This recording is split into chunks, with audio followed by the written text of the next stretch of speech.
네, 사건 기자들 취재 현장 이야기 들어보는 동분서주 오늘은 우철희 기자와 함께하겠습니다. 자, 우 기자. 네. 야, 농협이 농민에게 쌀을 되팔았다. 선뜻 이해가 안 되는데 어떤 내용입니까? 네, 올해 초 경기도 소재에 있는 한 면단위 지역에서 벌어진 일입니다. 네. 해당 지역 농협이 쌀 목표 판매량이라는 것을 각 마을별로 배정을 한 건데요. 네. 모두 30여 개의 마을에 20kg짜리 각각 120에서 최대 300포대까지 6,000포대를 판매 배정을 한 겁니다. 네. 그러다 보니까 이제 시중가는 원래 포대당 54,000원 정도로 팔리는데 네. 48,000원 수준에서 판매가 됐고요. 그러니까 더 많이 팔기 위해서 값을 시중가보다 훨씬 싸게 매겨서 판 거군요. 일단 더 많이 팔기 위해서라는 의도도 있을 수 있겠지만 일단 조합원이 농민들이 되팔게 하다 보니까 가격을 낮췄다. 그리고 해당 농협 측에서는 설을 맞아서 이제 가격을 좀 낮췄다라는 설명인데요. 기자가 직접 방문했던 마을에서는 조합원 한 사람당 3포대씩 배정이 됐고 해당 농민들은 마을 회의에서 처음으로 내용을 접했는데 그 이후에 집 앞에 와봤더니 쌀 포대가 쌓여 있었다는 겁니다. 그러니까 농민들은 왜 그렇게 사야 됐을까요? 네, 일부 농민들은 사실상의 강매와 다름없다라는 입장입니다. 사전 동의나 의견 수렴 절차가 없었기 때문인데요. 모든 사항이 결정된 이후에 통보를 받았습니다.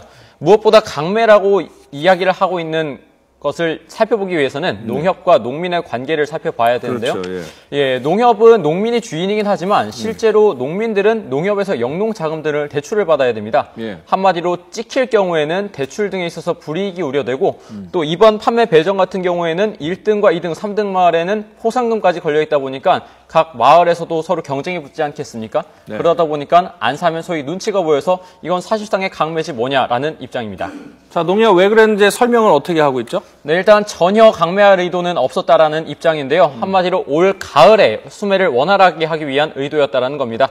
지난해 사상 유례없는 풍작으로 수매량이 급격하게 전년 대비로 40% 넘게 증가를 했는데 판매가 모두 이뤄지지 않을 경우에는 결국 농민에게 피해가 가는 거기 때문에 외지에 있는 농민들의 친지들을 통해서 판로를 개척해보자. 그리고 팔다가 못 팔면 그만이지 전혀 강매할 의도는 없었다라는 입장입니다. 법적으로는 문제가 없을까요? 네, 일단 지도 감독 의무를 갖고 있는 농림수산식품부와 농협중앙회 쪽에 취재를 했는데요. 이번 사안이 농협 자체 이사회 동의를 받았고 또 결산총회 당시에 보고가 됐던 사항이기 때문에 절차상의 문제를 지적하기는 어렵다라는 입장입니다. 또 관련 법인 양국관리법과 농협중앙회 내부 규정상에서도 이에 대해서 제재하는 조항은 찾아보기 어려웠습니다. 그러니까 보통은 이제는 쌀값 정상화를 위해서 또 농민들의 고충을 위해서 이제 농협이 농민들에게 많은 쌀을 사주는 게 상식인데 할당량을 정해놓고 농민들에게 사고 싶은 사람은 사라. 좀 이해가 안 되는 부분이 있어요. 네, 이거에 대해서도 일단 보다 객관적인 입장을 듣기 위해서 농민단체 측과도 접촉을 시도했는데요. 일부 농민단체에서는 농민의 이익을 대변해야 할 농협이 사실상 자신의 본연의 책임을 져버렸다라고 지적을 했습니다. 농민이 생산한 농산물을 제값받고 팔아주는 것이 농협이 존재해야 할 이유이자 의무인데 이 정도 물량 같은 경우에는 농협이 얼마든지 자체적으로 노력하면 판매 가능한 수준으로 판단이 된다는 겁니다. 또 이번 사안이 또 하나의 불합리한 관행이 되지는 않을지라는 점에서 우려도 된다라고 얘기를 했는데요. 또 이번 사건을 취재하는 과정에서 오는 11일에 끝나는 조합장 선거 얘기가 농민과 농협 양측에서 제기가 됐습니다. 일단 이번 사안을 보다 객관적으로 취재를 하기 위해 노력을 했지만 농민은 조합장 선거에 눈이 멀어서 농협이 책임을 방기했다. 하지만 농협은 일부 조합장에 반대하는 세력만의 주장이다라고 서로 의견이 엇갈렸는데요.